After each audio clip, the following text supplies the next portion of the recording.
Hi, this is Cara with DIDD. For today's Empowering Growth and Wellness, what we plan to do is take one topic during this COVID-19 state of emergency and discuss its impact on the DIDD community. Today's is the CDC guidance surrounding the use of cloth masks where social distancing is impossible.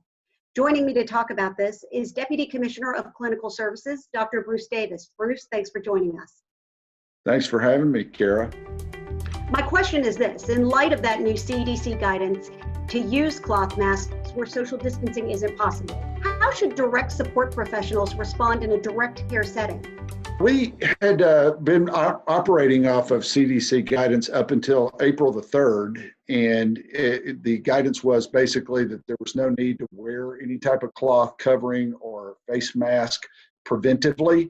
There had been pretty much a prohibition. I don't want to say a prohibition in an official sense, but a prohibition on essentially wearing medical grade PPE during that period, personal protective equipment, because we wanted to reserve that for other circumstances.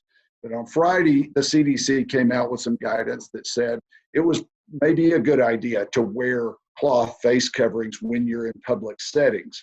So what we did was translated that guidance and extended that guidance just a little bit for DIDD providers, and basically wanted to suggest that they, in any circumstance where they're within 6 feet of someone, within a person's home, when they're working with someone, DSP or other agency staff that are working with someone, whether that be within 6 feet of a staff member or within 6 feet of a person supported, that it was advisable for them to wear a cloth face covering under that circumstance, and for the person supported to wear a cloth face covering if they will tolerate that and would, in any way be coerced to do it, but if they were willing to do it. And so under those circumstances, we felt like it's really important to get that guidance out to our agencies so that you can be protecting the person supported, but also protecting other staff members.